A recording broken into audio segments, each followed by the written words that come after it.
520, Chapter 6 of The Tenant of Wildfell Hall. Book talk starts at 11:10.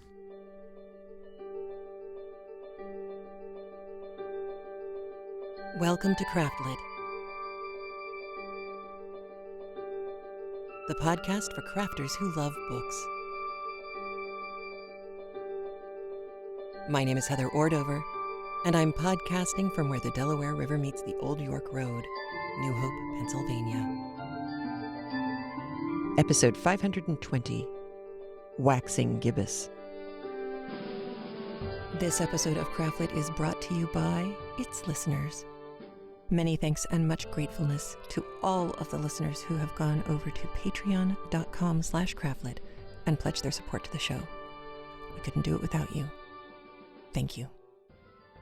Well, hello. How are you?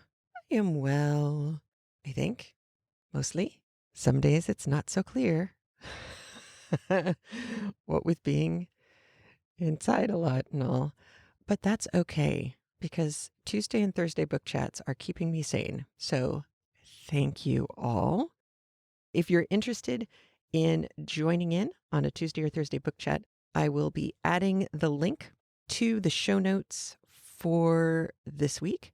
You register once, and then it's the same link every week. So I hope that makes it easier for everybody.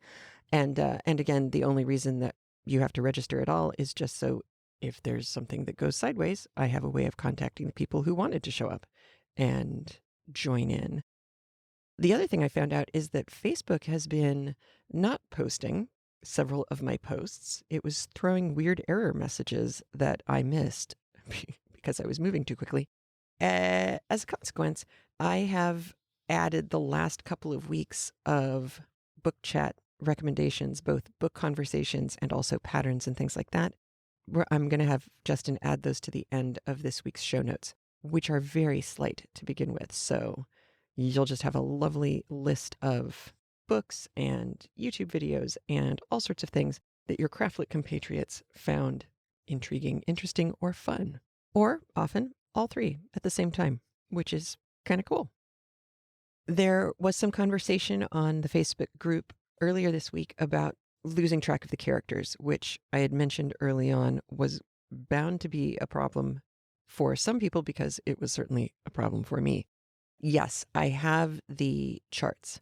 I am making a PDF of the charts that I created, and I guess I'll just upload it and then link out to the PDF from the show notes. I have to hide. There's certain little pieces of information that one does not want to give away too soon. So I've actually had to go back and hide some tidbits on several of the charts, but that's fine. I'd been thinking about it before and realized that, actually I really do have to do that. So that chart will be available on the show notes. It'll be craftlit.com/520. I will also post it as a document in the Facebook group for Craftlit. I also wanted to let you know that Eden Ballantyne, our current reader of this book, does a story time for kids and posts them every day. I think he does it as a live stream. He and I, when we were talking, I mentioned Wanda Linda and the Terrible Underpants, a children's book from Australia by Kaz Cook.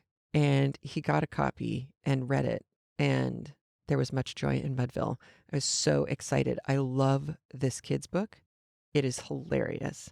So there is a link out to Eden's story time and that particular episode, which I think is episode 56.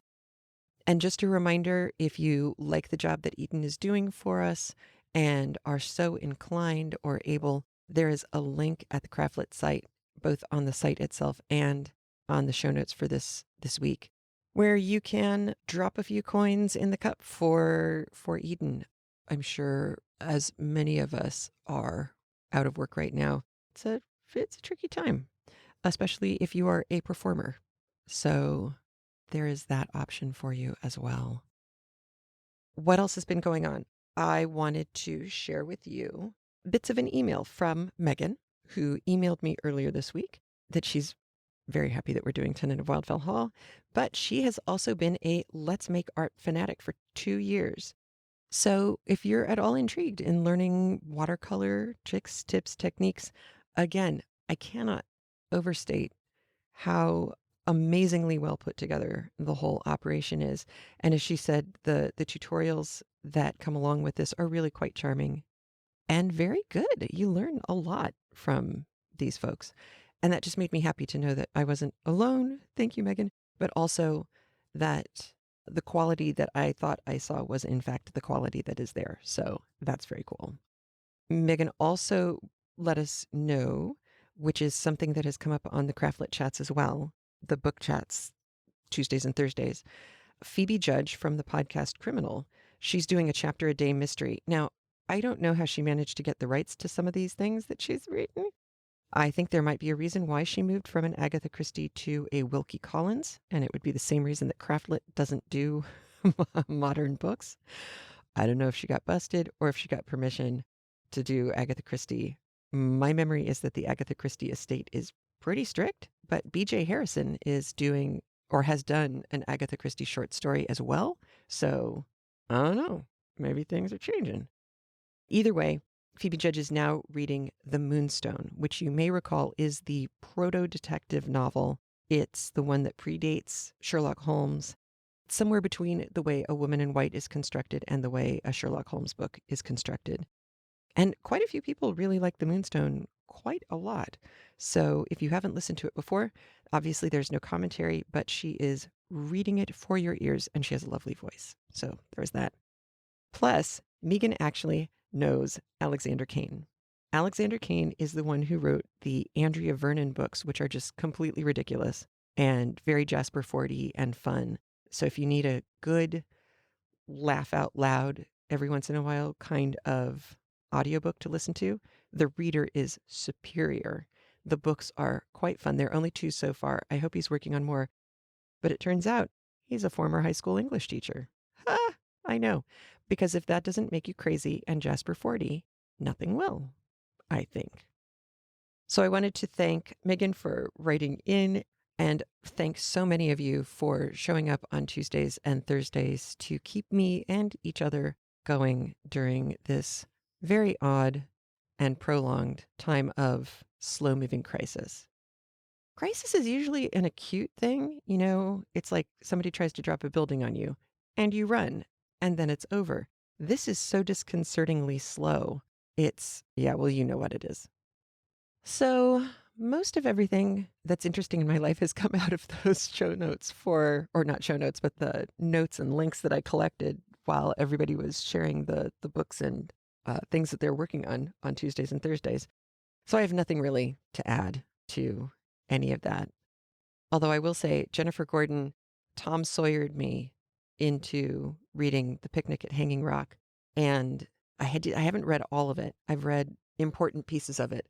But instead I watched I think it's a 6-part series starring Natalie Dormer, who was Marjorie in Game of Thrones. I think I probably mentioned this already. This just shows you how much of an impact it had on me that I'm bringing it up again. Really highly recommend. Creepy and weird. And as Jennifer pointed out this week, not exactly like the book. And there are some places where it deviated in just fine ways where you understand that that has to happen. And also in some not so fine ways. So there's that. Oh, and I wanted to ask you guys. Okay, here's a question. So, you know the whole cognitive anchoring thing. We can listen better if we're doing something with our hands, whether it is, in some cases, washing the dishes or vacuuming or doing kind of repetitive, simple knitting or crocheting or doodling. These are activities that keep the leftover bandwidth in our brain from wandering off and making grocery lists. Well, there's a corollary to all of this, which is children and adults who are ADD or ADHD, either ADD distractible, kind of the drifty, daydreamy type, or ADHD actually need to move.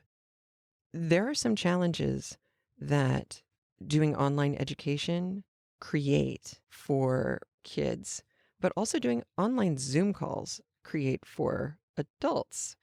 And I wrote a piece that I posted on my heatherordover.com site and also on Medium. If you are interested in me doing some kind of a, I don't know, webinar, PowerPointy kind of thing that would help people communicate their needs and advocate for themselves with their workplaces, or if you just need some tips, tricks, ideas for helping kids, whether they are kids in your classes, if you are teaching, or your kids who are at home with you trying to learn things, I've been thinking that maybe a webinar might be a good idea. So I'll have a link out to a Google form where if you have any thoughts on the topic, you can go and let me know what you think. And also, if you have specific questions/needs, you can write them down so that I can actually address what you need if you need it. So that link will be in the show notes again, craftlit.com/520. Alrighty, so Tenant of Wildfell Hall. This week we have chapter 6. It's not a long chapter. This is not going to be a particularly long episode. Next week will be longer, but it's a very, very important chapter because Anne Bronte, if you haven't already gotten it, just how different she is from Charlotte and Emily, I think this chapter will seal the deal. And we had an interesting conversation last night, Thursday night, at the book chat about the, I think it's 1996 miniseries that they did for Tenant of Wildfell Hall. I do not recommend watching it before we read the book. There are several twists that pop up during the course of this book that I think you would be unhappy to have spoiled beforehand. It's not, crucial. It's not like you're going to go out and bang your head against a wall, but I think the book is going to be more fun for you not knowing some things. So there's that issue, but there's also the female likability issue. We here in the United States have certainly seen the phenomenon of how women are perceived in public. There's I've gone back and watched the beginning of The West Wing, and there's a very funny segment that pops up from time to time where C.J. Craig, the White House press secretary, is constantly being asked what the First Lady is wearing. Now, this is 20 years ago, and oh my God, it's 20 years ago. And not a whole lot has changed. I think we can laugh about it a little more. It's not so much of a surprise as it is just a given that the things that are going to be focused on about women are going to be things like what's she wearing, who did her hair, do you like her haircut? Oh my God, why is she wearing that color? It looks so bad on her. And then there's the other side of it, which is the more troublesome side, I think, which is she's too hard, she's too harsh, she's too shrill. We've talked about this before on the podcast when we were doing Herland, especially. Women finding a way to have a voice that has some amount of decisiveness attached to it and determination attached to it. That's tricky. Women having ambition is tricky. It's a good thing in a guy. It's not so good in a woman, evidently. Taylor Swift, the documentary that was released on Taylor Swift not too long ago, maybe last year, she had some very interesting things to say about the kinds of questions that her male counterparts in the music industry get asked versus the way that she is talked about or the questions that she is asked. It goes beyond just what are you wearing or which designer are you wearing? It's quite insidious. In this chapter, which is quite lightweight in many ways, Anne Bronte really makes her thoughts clear about this topic. And she does it in a really, really smart way, knowing her audience. So that's fun to listen to. You're going to see a little bit of that in next week's episode as well. You're also going to see a little bit more between this week and next week about Mary Millward. Now, this is the sister, the oldest sister in the Millward family. Reverend Millward is the vicar in town, and Mary is the daughter who had to nurse his wife as she was dying. And as a consequence, Mary never had a chance to get married. So she is the spinster sister. She's not 30 yet, but she is definitely treated differently than all of the eligible young women or the married or widowed women in the neighborhood. There's another thing that is communicated, which I can't remember if I caught this before, but Miss Millward, Miss Millward, is the oldest daughter, or the older daughter if there are only two. So Miss Millward, that's it. You know it's the older. So Miss Bronte would have been Charlotte Bronte. By the way, I am saying Bronte as often as I can because over on the History Chicks podcast, when they did the Brontes, one of the things that they actually did the research on was, is it Bronte or Bronte? And they came down with Bronte, and their reasons were sound, and I thought that was great. So if Miss Bronte is Charlotte and Miss Millward is Mary, then how would you identify Anne? Or how would you identify Eliza Millward in our book? It would be Miss Eliza or Miss Eliza Millward, Miss Anne or Miss Anne Bronte. So anyone after the firstborn has to have their first name attached to the honorific. So that's something just to know because it does happen during the course of this book and I didn't pick up on it right away. So, yippee. And the only other thing, the last thing before we listen to our chapters is Gibbous. We are in a podcast episode called Waxing Gibbous. A waxing moon is a moon that is growing towards being full. And Gibbous is an interesting phase of the moon. It is halfway between half full and full. So it's around 3/4 full. Not quite there, not quite all the way, but it's close. I've included an image in the show notes from NASA that shows quite clearly what the phases of the moon are. It's an interesting size. And I don't know if Anne Bronte meant anything by including a reference to a gibbous moon in this particular chapter, but I think there's a good chance because it's almost there. We're almost seeing everything, but not quite yet. So I will leave you with that enigmatic statement and let you listen to Eden Valentine reading us Chapter 6 of The Tenant of Wildfell Hall by Anne Bronte. Here we go.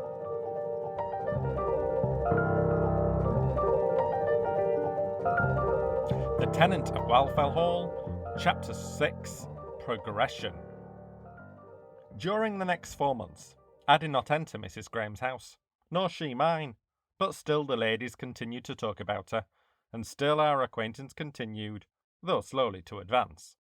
As for their talk, I paid but little attention to that, when it related to the fair hermit, I mean, and the only information I derived from it was that one fine frosty morning she had ventured to take her little boy as far as the vicarage, and that, unfortunately, nobody was at home but Miss Millward. Nevertheless, she had sat a long time, and by all accounts they had found a good deal to say to each other, and parted with a mutual desire to meet again. But Mary liked children, and fond mammas like those who can duly appreciate their treasures. But sometimes I saw her myself, not only when she came to church, but when she was out on the hills with her son, whether taking a long purpose-like walk, or, on special fine days, leisurely rambling over the moors or the bleak pasture lands surrounding the old hall, herself with a book in her hand, her son gambling about her. And on any of these occasions, when I caught sight of her in my solitary walks or rides, or while following my agricultural pursuits, I generally contrived to meet or overtake her, for I rather liked to see Mrs. Graham, and to talk to her, and I decidedly liked to talk to a little companion, whom, when once the ice of his shyness was fairly broken, I found to be a very amiable, intelligent, and entertaining little fellow, and we soon became excellent friends. How much to the gratification of his mamma, I cannot undertake to say. I suspect at first that she was desirous of throwing cold water on this growing intimacy, to quench, as it were, the kindling flames of our friendship. But, discovering at length, in spite of her prejudice against me, that I was perfectly harmless, and even well-intentioned, and that, between myself and my dog, her son derived a great deal of pleasure from the acquaintance that he would not otherwise have known, she ceased to object, and even welcomed my coming with a smile. As for Arthur, he would shout his welcome from afar, and run to meet me 50 yards from his mother's side. If I happened to be on horseback, he was sure to get a canter or a gallop, or, if there was one of the draft horses within an available distance, he was treated to a steady ride upon that, which served his turn almost as well. But his mother would always follow and trudge beside him, not so much, I believe, to ensure his safe conduct, as to see that I instilled no objectionable notions into his infant mind, for she was ever on watch, and never would allow him to be taken out of her sight. What pleased her best of all was to see him romping and racing with Sancho, while I walked by her side, not, I fear, for love of my company, though I sometimes deluded myself with that idea, so much as for the delight she took in seeing her son thus happily engaged in the enjoyment of those active sports so invigorating to his tender frame, yet so seldom exercised for want of playmates suited to his years. And perhaps her pleasure was sweetened not a little by the fact of my being with her instead of with him, and therefore incapable of doing him any injury, directly or indirectly, designedly or otherwise. Small thanks to her for that same.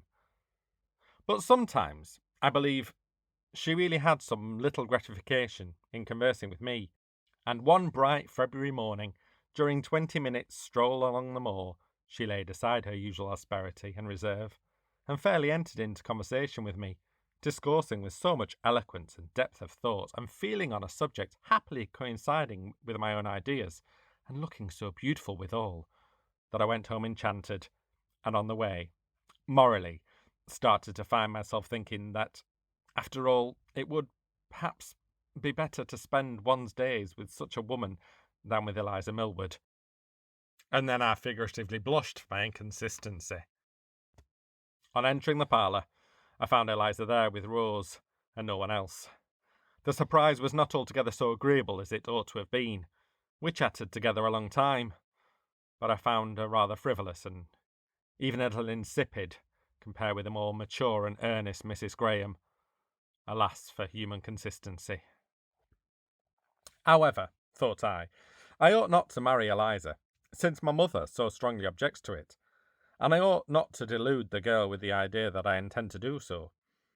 Now, if this mood continues, I shall have less difficulty in emancipating my affections from a soft yet unrelenting sway, and though Mrs. Graham might be equally objectionable, I may be permitted, like the doctors, to cure the greater evil by the less, for I shall not fall seriously in love with the young widow. I think nor she with me, that's certain. But if I find a little pleasure in her society, I may surely be allowed to seek it, and if the star of her divinity be bright enough to dim the lustre of Eliza's, so much the better, but I scarcely can think it. And thereafter, I seldom suffer a fine day to pass without paying a visit to Wildfell, about the time my new acquaintance usually left her hermitage, but so frequently was I balked to my expectations of another interview, so changeable was she in her times of coming forth and in her place of resort, so transient were the occasional glimpses I was able to obtain, that I felt half inclined to think she took as much pains to avoid my company as I to seek hers. But this was too disagreeable a supposition to be entertained a moment after it could conveniently be dismissed. One calm, clear afternoon, however, in March, as I was superintending the rolling of the meadowland and the repairing of a hedge in the valley, I saw Mrs. Graham down by the brook, with a sketchbook in her hand, absorbed in the exercise of her favourite art, while Arthur was putting on the time with constructing dams and breakwaters in the shallow, stony stream. I was rather in want of amusement, and so rare an opportunity was not to be neglected. So, leaving both meadow and hedge, I quickly repaired to the spot, but not before Sancho, who immediately upon perceiving his young friend scoured at full gallop the intervening space, and pounced upon him with an impetuous mirth that precipitated the child almost into the middle of the beck, but happily the stones preserved him from a serious wetting, whilst their smoothness prevented him from being too much hurt to laugh at the untoward event. Mrs. Graham was studying the distinctive character of the different varieties of trees in their winter nakedness, and copying with a spirited though delicate touch their various ramifications, She did not talk much, but I stood and watched the progress of her pencil. It was a pleasure to behold it so dexterously guided by those fair and graceful fingers. For ere long, their dexterity became impaired. They began to hesitate, to tremble slightly, to make false strokes, and then suddenly came to pause, while their owner laughingly raised her face to mine, and told me that her sketch did not profit by my superintendence. "Then," said I, "I'll talk to Arthur till you've done." "I should like to have a ride, Mr. Markham, if Mamma will let me," said the child. "What on, boy?" "I think there's a horse in that field," replied he, pointing to where the strong black mare was pulling the roller. No, Arthur, it's too far," objected his mother, but I promised to bring him back safe after a turn or two up and down the meadow, and when she looked at his eager face, she smiled and let him go. It was the first time she'd even allowed me to take him as much as half a field's length from her side. Enthroned upon his monstrous steed, and solemnly proceeding up and down the wide, steep field, he looked the very incarnation of quiet, gleeful satisfaction and delight. The rolling, however, was soon completed, but when I dismounted the gallant horseman and restored him to his mother, she seemed rather displeased at me keeping him so long. She had shut up her sketch-book, and been, probably, for some minutes impatiently waiting his return. It was now high time to go home, she said, and would have bid me good evening, but I was not going to leave her yet. I accompanied her halfway up the hill. She became more sociable, and I was beginning to be very happy. But, on coming within sight of the grim old hall, she stood still, and turned towards me while she spoke, as if expecting I should go no further, that the conversation would end here, and I should now take leave and depart, as, indeed, it was time to do, for the clear, cold eve was fast declining, the sun had set, and the gibbous moon was visibly brightening in the pale grey sky. But a feeling almost of compassion riveted me to the spot. It seemed hard to leave her in such a lonely, comfortless home. I looked up at it. Silent and grim, it frowned before us. A faint, red light was gleaming from the lower window of the one wing, but all the other windows were in darkness, and many exhibiting their black cavernous gulfs entirely destitute of glazing or framework. "Do you not find it a desolate place to live in?" said I, after a moment of silent contemplation. "I do sometimes," replied she. "On winter evenings, when Arthur is in bed and I am sitting there alone, hearing the bleak wind moaning about me and howling through the ruinous old chambers, no books or occupations can repress the dismal thoughts and apprehensions that come crowding in. But it is folly to give way to such weakness, I know. If Rachel is satisfied with such a life, why should not I? Indeed, I cannot be too thankful for such an asylum while it is left me." The closing sentence was uttered in such an undertone as if spoken rather to herself than to me. Then she bid me good evening, and withdrew. I had not proceeded many steps on my way homeward, when I perceived Mr. Lawrence, on his pretty grey pony, coming up the rugged lane that crossed over the hilltop. I went a little way out of my way to speak to him, for we had not met for some time. "Was that Mrs. Graham you were speaking to just now?" said he, after the first few words of greeting had passed between us. "Yes." I thought so." He looked contemplative at his horse's mane, as if he had some serious cause of dissatisfaction with it, or something else. "Well, what then?" "Oh, nothing," replied he. "Only I thought you disliked her," he quietly added, curling his classic lip with a slight sarcastic smile. "Suppose I did. Mayn't a man change his mind on further acquaintance?"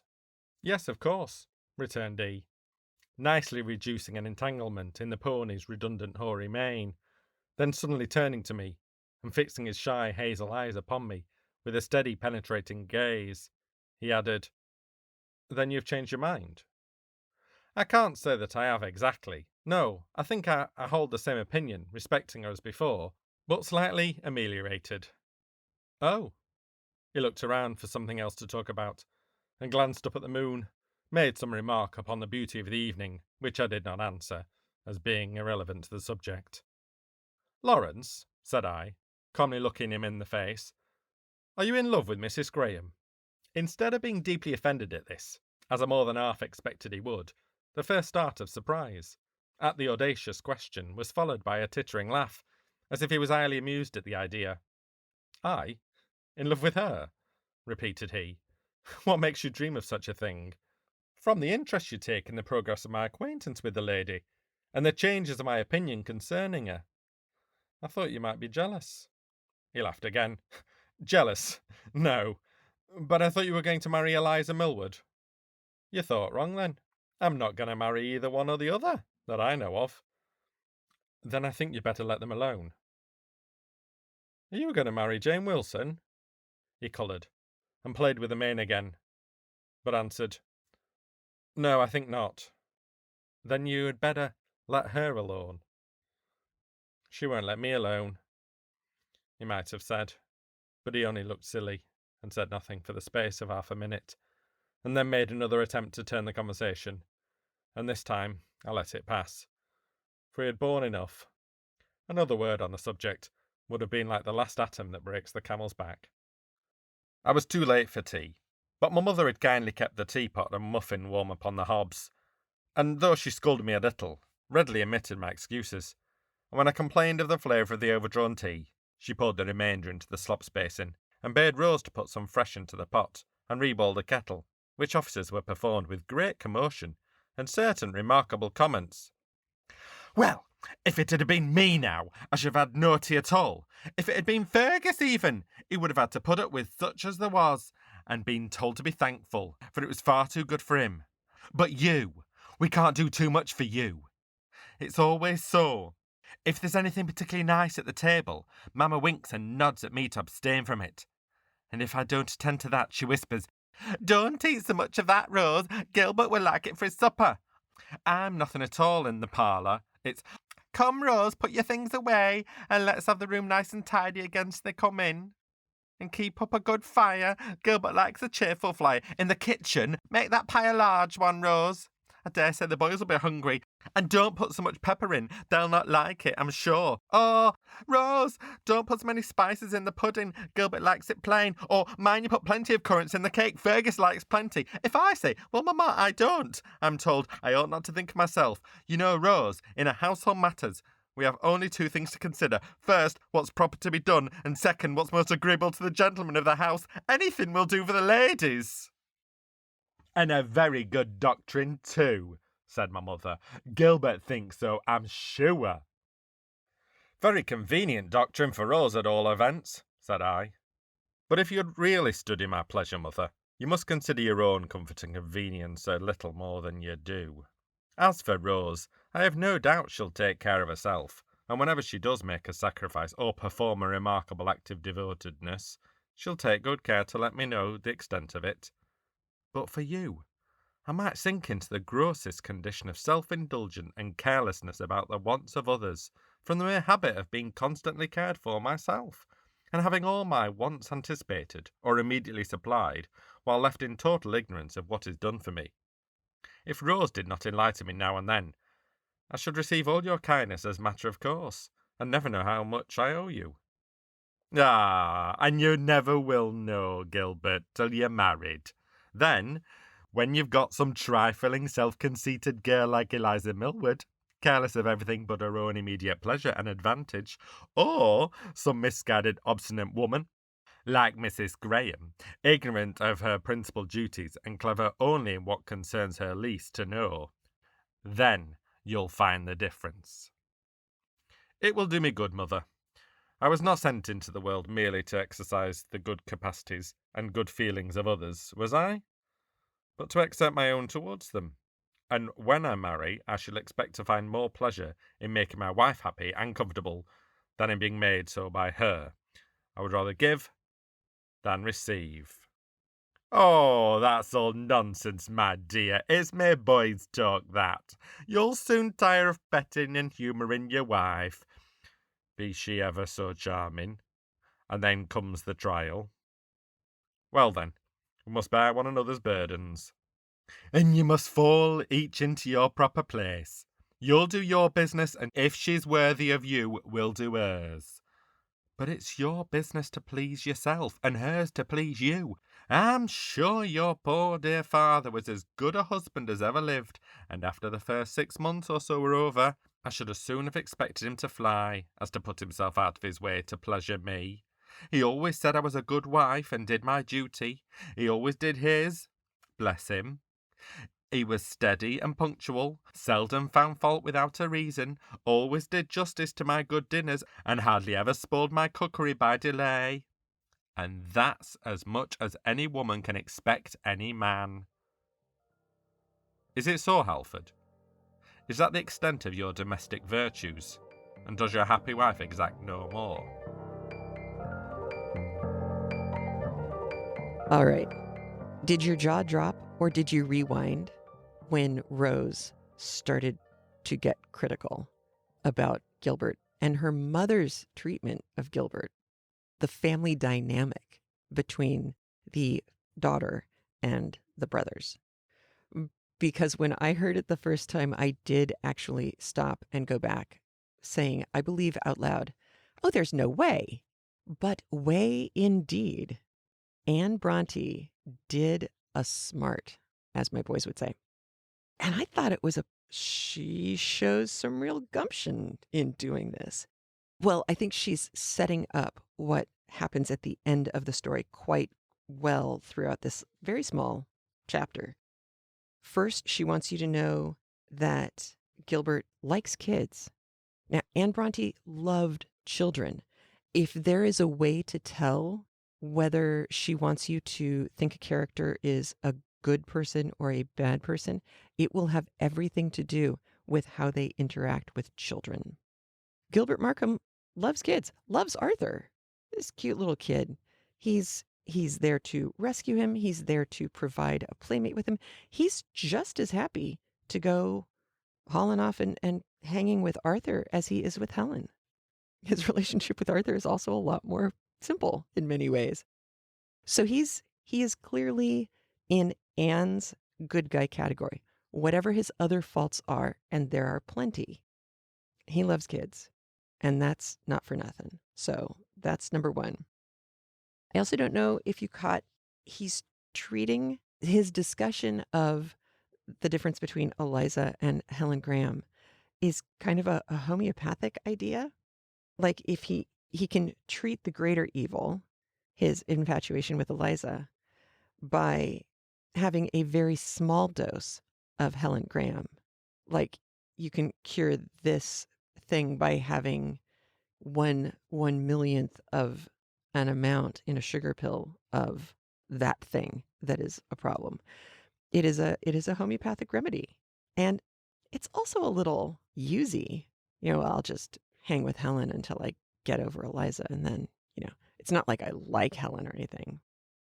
Now, we also have to remember this whole time that he is telling his friend this story in a series of letters. And because he is trying to be a good storyteller, he comments sometimes on his behavior. Usually it's at the end of chapters.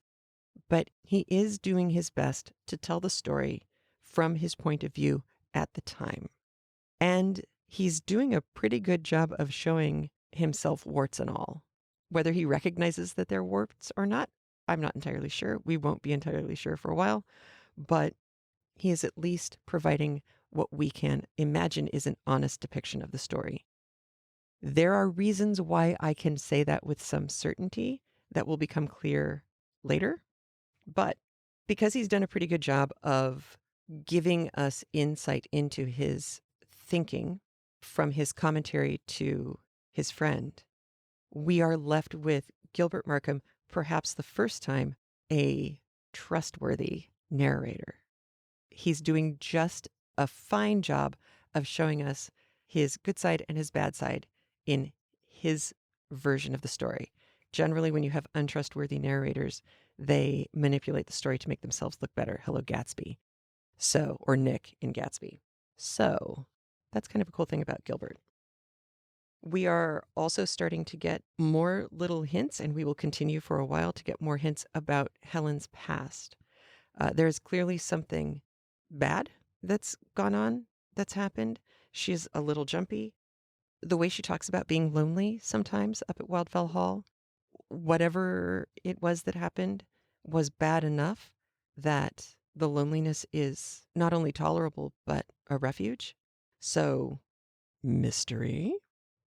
We have already had hints. We now know for certain that Jane Wilson is hot on Mr. Lawrence, the handsome young Mr. Lawrence. Markham and Lawrence's conversation back and forth with each other was interesting. I can't think of the last time that we've seen male characters in a story who, they keep getting thrown in with each other. They're about the same age.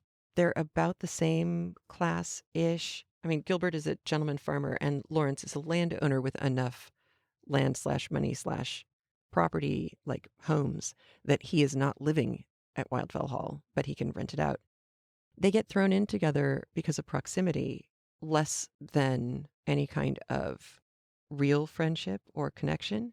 And I find all of their conversations with each other to be kind of fascinating because of that.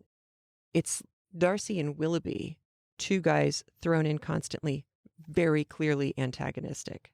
Or Darcy and Bingley, who are similar age, thrown in together, friends, and they seem to have almost a secret language where we don't have to see them talk very often to have an idea that they are speaking honestly with one another. Here we have Gilbert and Mr. Lawrence sort of kind of getting along. They're not rivals. They're not after the same girl, but they are giving each other the same advice. Well, then you'd better stop seeing her. If you don't have any intention of marrying her, you better stop hanging out with her. And Lawrence's response, I thought, was pretty interesting. I can't get her to stay away from me. That's the flip side of something that we've seen before. Kitty and Willoughby. It's going to be interesting to see how this plays out. But that's the Wilsons and Jane Wilson.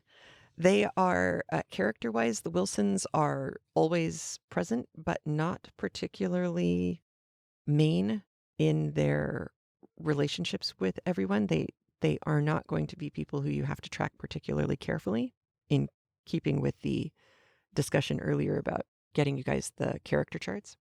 So just keep that on your radar. Jane Wilson, she's there, she's a thing. She has two brothers, not super crazy important yet.